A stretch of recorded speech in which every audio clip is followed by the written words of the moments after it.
We made USAA insurance to help you save. Take advantage of discounts when you cover your home and your ride. Discover how we're helping members save at USAA.com/bundle. This podcast episode is brought to you by Coors Light. These days, everything is go, go, go. It's nonstop hustle all the time. Work, friends, family expect you to be on 24/7. Well, sometimes you just need to reach for a Coors Light because it's made to chill. Coors Light is cold lagered, cold filtered, and cold packaged. It's as crisp and refreshing as the Colorado Rockies. It is literally made to chill. Coors Light is the one I choose when I need to unwind. So when you want to hit reset, reach for the beer that's made to chill. Get Coors Light in the new look delivered straight to your door with Drizzly or Instacart. Celebrate responsibly. Coors Brewing Company, Golden, Colorado. How's it going, everyone? This is Tyler Dunn with the Go Long newsletter at golongtd.com. I just thought I'd share another interview from one of our stories here in the podcast that we had up at Go Long. This is with Jarrett Patterson, the UB running back. Fascinating rise. I mean, he's been overlooked back to high school out of D.C. and onto UB. It really didn't have many offers at all, none from the Power 5 conferences, and all he did was lead the nation in rushing yards per game last season.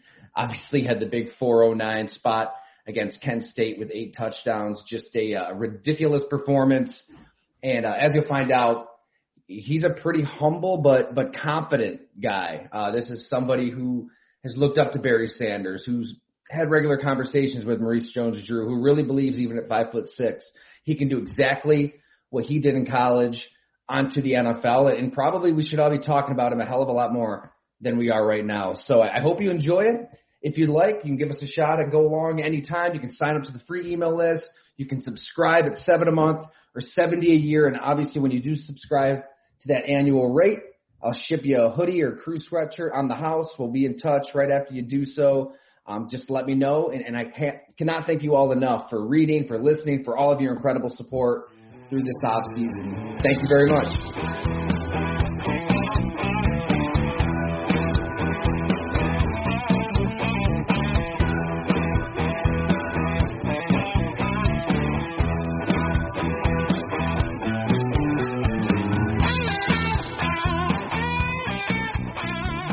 What's it been like, Jared? I mean, you're down in Florida, back up to the pro day. Are you kind of glad that we're getting a little closer to this draft? Yeah, I'm definitely glad it's getting closer. I feel like the hard part is over with. You get to train for football now, Yeah. So, last couple of months been down at Pete Margarito. It's kind of in the North Miami area in Aventura, and just been training for, the pro day. And I feel like my pro day couldn't have went any better. And it went real well. I'm really pleased, how I, performed. And, right now, probably starting Monday, I'm going to start really getting back into it, training for football. And I'm just ready for the NFL draft and, just where my next journey takes me. I'm just kind of getting anxious, but I know I still have to take it one day at a time.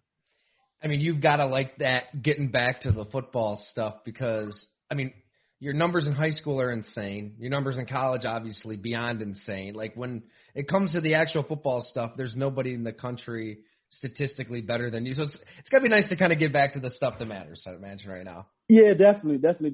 It's good to, get back to this, like you said, the stuff that matters because at the end of the day, we're football players. We're not combine, players. We play football at the end of the day and definitely feels good. Got the pro day out of the way. So I just, focus on my craft and, just work. When you're down with Bomarito, I mean, there's a lot of Bills guys down there, right? You see Stephon Diggs and a lot of these players. Steph was down there. There's a lot of Bills guys. I seen, I think the corner. I think what's the corner's name? It's the tip of my tongue. But I know Trey White. No, not Trey White. The other one. I think he plays safety. Poyer goes down Poyer. there. Poyer. Yeah, he was down there. It's a lot of NFL guys that comes down, trains down there at Pete for sure. I've seen a lot of guys. Man, so let's just get right to it. I mean, what just separates you think, in this running back class? There's some big names, but obviously nobody has your numbers. But to you, what separates you from everybody else? I just feel like my mentality and my mindset, I mean, I can sit here and say my abilities, but I've been doing that that's second nature. I've been doing that for so long. I just feel like my mindset and my mentality, just how to approach a game and how I just go about my business, I feel like would definitely separate me from the rest of the backs in this class. Is that kind of rooted in, I mean, everybody says that they've been counted out. Everybody says they have a chip on the shoulder. But, I mean, coming out of Maryland, there weren't, a lot of big schools that wanted you. And you go to UB and you tear it up, and we're probably still not talking about you enough. Is that kind of what you're getting at?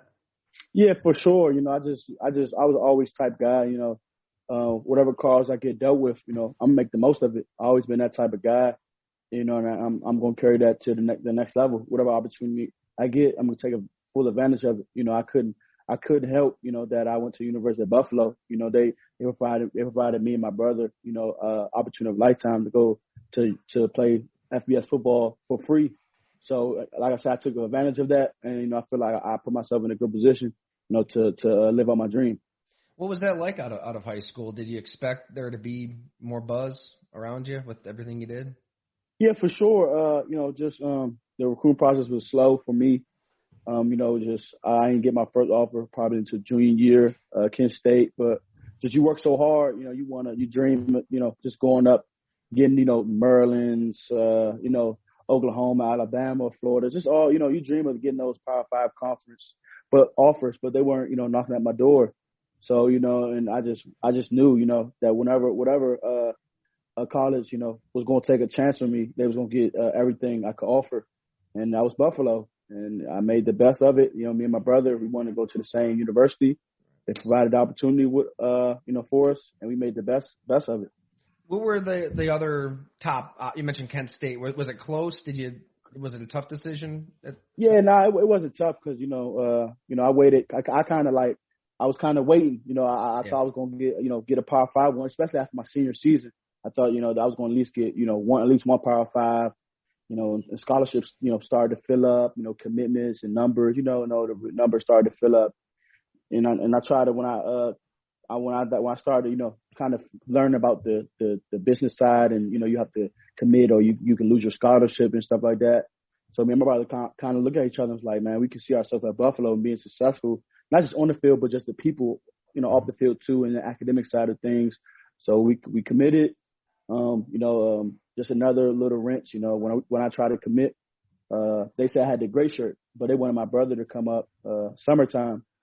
But my brother, being who he is, he decided to gray shirt with me for those 6 months. I was coaching back at my former high school and just working out for those 6 months. Really? And then I reported to Buffalo in January. Man, you guys are that close. It's one person will make the sacrifice for the other, and vice versa, I'd imagine. Yeah, definitely. If he was in, if he was a person that was gray shirt, I definitely would have did the same thing for him for sure. So help me out here. I had to pull it up to double check, but 2,045 yards and 23 touchdowns your senior year, and that doesn't register with any of the power conferences, any school at any – it doesn't – why is that? You see that a lot with – it's like their decisions are often made up after the junior year. It doesn't matter what you do as a senior. I definitely, I took my junior year going to senior year, I worked my tail off because – I knew I was a Power 5 player. I knew I can play at whatever conference, in college football, and people came through, but they weren't willing. They always say he's a good player, but now I kneel back and, come to the camp and just stuff like that. You think, watching the film my senior season, it'd be a no-brainer. But like I said, I didn't take it to heart, just make me work harder. You worked your ass off into that senior year. You said, what was that summer really like for you? Yeah, man, it was even all the summers. We were kids. We were even starting since 8th grade. We weren't normal kids. Where summertime is fun. We used to be in the gym on the field every day, and that was our summer. Monday through Saturday, and it paid off for a lot of us. Me and my brother, one of my other close friends, Chase Young. My friend Cam, he's at Penn State. So our summer was just strictly, considered working out, to morning to afternoons. And we see Chase Young today. I mean, he's like a Greek god. I mean, and you're training right there with him day in and day out. How close were you two? Yeah, we were real close. You know, that bond started 8th grade summer, going to 9th grade, and that made us closer. You know, just working out. You know, going through it together. You know, really knowing what it takes. You know, to get that work in, and just grinding together, and just gelling together. That really blossomed our friendship. And so you get to UB, and why UB? And what did you love about Buffalo when you did get up here to Western New York? Yeah, just everything. It's just the people. You know, so it was a blue collar city, and how I got introduced to Buffalo. I had a coach, on the high school staff, Coach Justin Winters.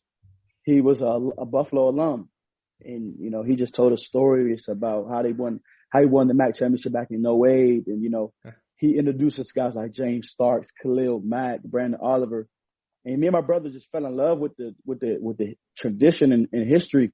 And we visited up there, and we just, we could see ourselves here. Like this, it was just a no-brainer for us, and it just worked out for the best. I mean, and I actually covered James Starks when I was at the Milwaukee Journal-Sentinel too, and they don't win that Super Bowl without him. Like it just doesn't happen. I mean, they didn't have a running back. You know what I mean? Like, so we've seen this. Like, we've seen a running back from UB, I mean, and several other in that conference, just get to the NFL and win Super Bowls, rush for 1,000 yards, all of that. So, I mean, it's kind of like, what are people missing here? Like high school to college, everywhere you've been, your numbers are better than everybody else. Like, yeah, it is crazy that, we still talk about, there's guys that came before me, Khalil Mack, Antonio Brown, Julian Edelman, and the list just goes on and on, that had successful careers at the next level. So, That could be you then. I mean, are we going to use Jared Patterson's name next to those guys? Nah, for sure. I definitely, something I think about constantly. I want to be, one of those, MAC greats, to be successful in the NFL. I definitely believe I can do that. That's something I definitely believe. When you got to UB, I mean, it seemed instant from afar, but was there a point when you realized, like, man, everything I did in high school, I can do here in college? Yeah, I mean, coaches and players knew, just when we had spring ball, just scrimmages, and it's like, oh, he's going to be a good player, and I mean, probably I say one play against Rutgers, I had my first big game. I was like, yeah, I can do what I did. I can play, against the Big Ten. I can do this, like. And that's when it kind of clicked for me. Man, and it's nuts. Like, I guess we should start though with you said your mentality is different. How would you describe your mentality? What is that to you? Yeah, it's just just never being satisfied. In his play. Always getting better. Finding little things to get better at. I never get complacent, and I think that's what makes me different. That's what separates me. I always find, whatever that might be, always find ways to better myself. What were those at UB? Like, what did you get better at? Yeah, just being, becoming, more of a student of the game, taking care of my body, just watching film, just stuff to really help me get that advantage, when it was game time or just things like that. Man, the Bowling Green game, I mean, we could point to a lot of games, but – I mean, it felt like you ran for 2,000 yards in that game. It wasn't that far off. Like, what do you remember about that night? Yeah, Bowling Green, man, it was just a great night, and I didn't even know how many yards I had until, they told me you had 301 yards, but, and then previous year I had 298. So, I mean, it wasn't even, I wasn't thinking I'm going to try to outdo my performance. It's just, I was just trusting, my training and, what I did at practice and the game plan and I had, great blocking up front for my big guys, and it just worked out like that. What just separates you as a runner, like your style? Like, what do you think pops with your game? I think the make you miss, the balance, getting the tough yards. I can do. I feel I can do that all. But being my size, like that, people feel like I shouldn't be able to do that, but I can. I feel like that's what makes me the ideal runner, that special runner, the balance, and the vision and make the first guy being elusive. I think that just makes me, hard to tackle. That just makes me, pops. I mean, you watched Barry Sanders a lot growing up, right? That was your guy. Yeah, that was my guy. You know, one of the guys I want to model my game after for sure. How does that work? Because I'm probably a decade older than you, and I can remember growing up watching him as a kid, but that would have been a little before your time. So how are you consuming Barry Sanders footage? Yeah, not just just on YouTube or just on old NFL highlights on NFL Network. And it was just one day I was watching. I'm like, I kind of like this running back. He's not that big. He makes guys miss like me. And, I was like, I can do that. And I met a guy. He's under my agency, Maurice Jones-Drew. I kind of got close with him, and I feel like I can play like him too. So. Right, he wasn't a big guy either. Are you guys pretty close? Do you keep in touch with? Yeah, we're pretty close. What kind of advice has he given you with your game? Yeah, he was just saying he's just telling me you got it. Like you got the tools to be successful at the next level. And he says really just all about your routine. And he's giving me great advice. Just it doesn't matter the size. Like just matters the will. Your heart. And a guy like that that's considered a short back. Right. If he can do it, I can do it. What was the official height and weight at your pro day again? Yeah, so I was 5'6.5", and I was 197. Okay, gotcha.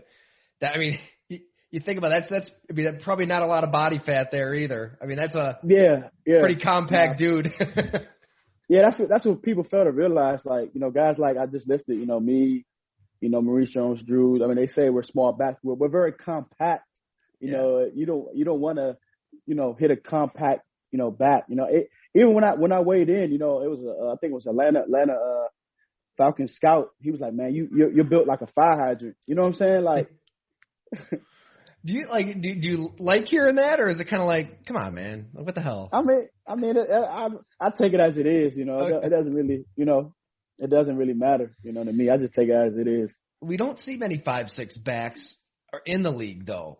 Why do you think that is? Why don't teams take a shot on shorter backs, or maybe they just don't get to this point that you're at right now too?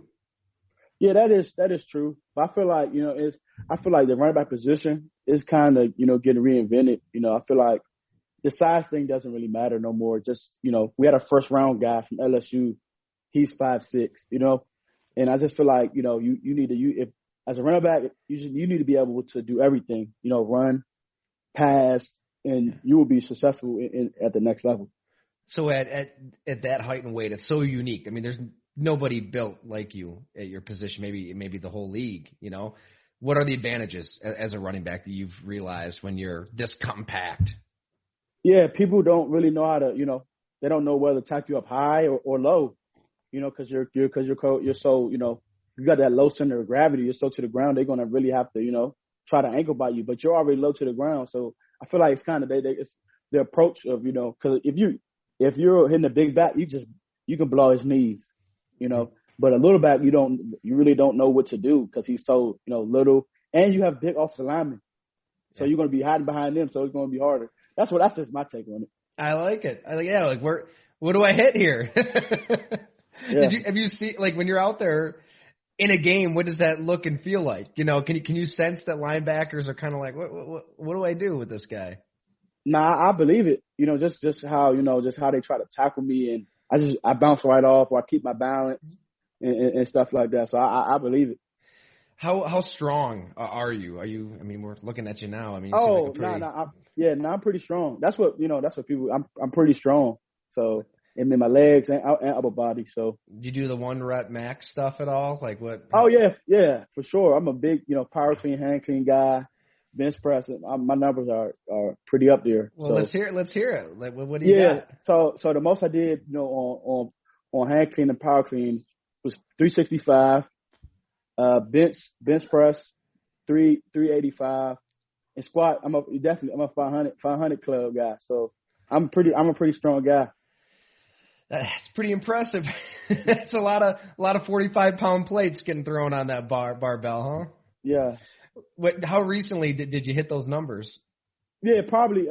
Back in college, because we don't train for that for like pro day and stuff like that. But once I get back in the group of football training, I probably start doing that stuff again. But no, I'm a pretty strong guy for sure.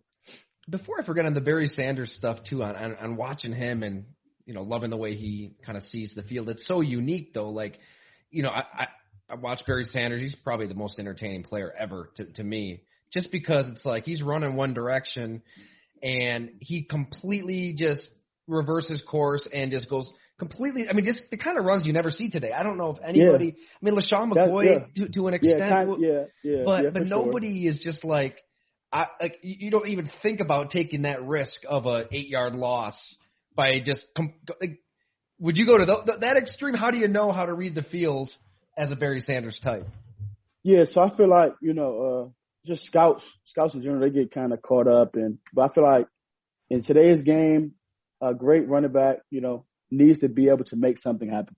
Because everybody's going to be good on Sundays, and if you can't make something happen and create space, I don't think you're going to be a very successful back at the next level. And that's what really Barry Sanders did. He created space.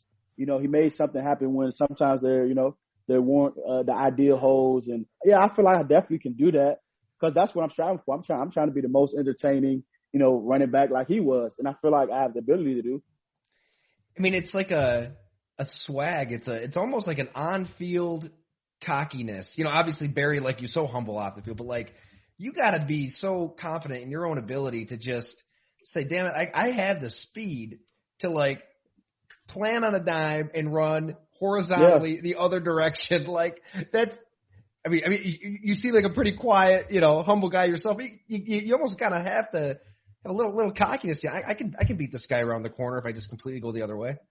Nah, you definitely got to have some type of confidence and just like, this guy's not going to tackle me, or the first guy's not going to tackle me. You definitely got to have some type of confidence, definitely when you play for sure. Man, so when you look at the backs in this draft, every running back, you're going to compare yourself to these other guys. Like, and you see the Travis Etiennes, you see Najee Harris, both backs at UNC, and all of them seem to be up here. You're somewhere in the middle here. What say you? I mean, should we be putting your name up there, and if so, why? I think so. I just think just off the production alone, I feel like I have the best production in this class, and numbers don't lie, and I feel like, people will knock, the conference and, but I can't control that, but I did what I was supposed to do. I was supposed to dominate the MAC conference, and I just think that's why I should definitely be up there. But I always say, it's not how you get in, it's how you stay in. So that's my whole mindset, going into this thing. I feel like this is a good running back class, but, it doesn't matter, where I get taken. You got to stay in, and I feel like, I will do that. Yeah, it's not your fault that they missed you out of high school, right? Like, play where you're going to play. And I don't know what else you could have done at UB with that production. Like, yeah. And you had, 6 games last year? Is that what it came out to? Yeah, 5. One got canceled, but, yeah. What kind of pressure goes into that? Like, I was asking Dwayne Eskridge, Western Michigan, the same kind of thing. Yeah, he's a baller. Yeah, he's a baller. Yeah, but I think in his conference they had 6 games. So right, you talk about pressure. Like every game, that's your resume. Like that's what you're putting out there to the NFL. No, you're right. That's your resume. And we were the first conference to get canceled. So several, myself, other few teammates and other MAC guys around the conference, was pushing to get our conference back, and we did. It was 6 games. Yeah. And my mindset was I was just going to put my best foot forward. I didn't think I was going to, have this type of season and with 6 games, but it definitely, you had to put your best foot forward every game because you never know we'll get canceled. So you just had to, put your best foot forward every time you step on the field. I can't remember a buzz around the program to this degree since Khalil Mack, but it almost seemed like there was more buzz with you than there even was him. I mean, what did it feel like on campus that people are caring about UB football, which they've been winning a lot, but it's hard to kind of get people's attention sometimes with the Bills. Yeah, it has, and it's just an honor, to be even next to even say I brought buzz to the program like Khalil Mack did, because what Khalil Mack has did at UB and has done throughout his career has been unbelievable. And I just look at it as an honor, and I wanna do that. I'm chasing Khalil Mack. So that's my mindset. Does that give you confidence? Like, look, maybe the best pass rusher in the game, one of it at least, maybe a future Hall of Famer, came from UB. I mean, that's gotta That's got to tell you, man, as productive as I was here, I can bring this to the NFL. Nah, for sure. That definitely gives me an extra boost. Just seeing a guy that came from my school, and to see what he did at the next level, for sure. I definitely, can see, I can do this. I can perform, at the next level at the best of my abilities. Like you said, you want to entertain, you want to pop, you want to do something special on the field. So what does it look like when Jaret Patterson gets out there as a starting running back in the NFL? Like what do you envision that player being? Yeah, man, just electric, explosive, a highlight reel. That's what that's what I want people, when I'm playing, I want people to say I have to watch whatever team I play on because I'm playing. Right. So maybe, should we be using that name up there with Etienne Harris? Like, oh Patterson? Yeah, for sure. Yeah, for sure.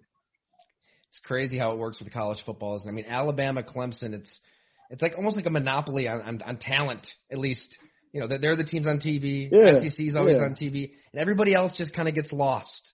But there's going to be a player here or two that will slip through the cracks. But my thing is, it's crazy because if I went to those schools, Alabama or Clemson, it wouldn't be even conversation. I'll be already up there. So it's kind of like, yeah. So yeah, if you're at Alabama or Clemson, same production, like same guy. Yeah, same. I'll be the same guy. Yeah, love it. So what? And got a couple more here, but like Buffalo, what did you love about the city in general? Like we talked about Elmo's. Are you in agreement? The best wings? Yeah, probably hands down the best wings in Buffalo. Just their wings are great. Yeah, the wings are great. And I had bar bills, Dubs, but nobody can compare to Elmo's. That's it. Nobody can compare. I just feel like just it's a laid back, blue collar city. The people, are very, sports. They love their sports there. And, everybody it's just fun. It's just a fun, unique city. Well, I'm glad that you did try out Bar Bill and Duff's, and so you've tried out some of these other places. So we gotta get this out into the atmosphere on Twitter. It's obviously a hotly contested debate all the time.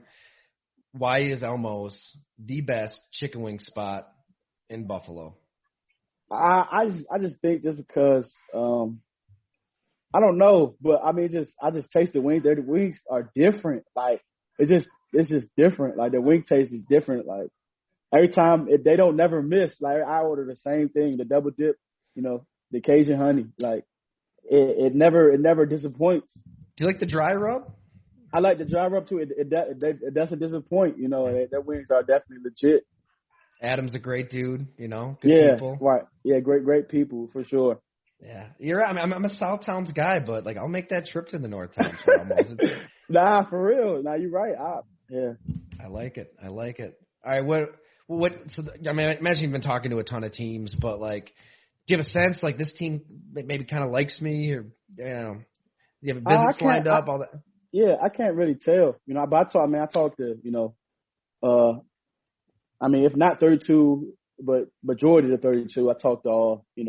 But you can't really tell because, someone might like you. But I feel like just in this process, you should have to have an open mind about everything. I feel like, whatever team, decides to get me, they're getting a player that's going to be ready from day one. That's going to be ready to work, And, I just feel like you should have an open mind. Yeah.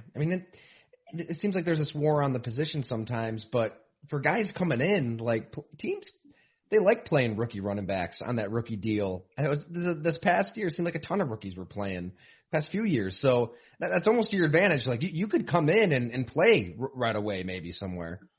Yeah, for sure. That's definitely the goal.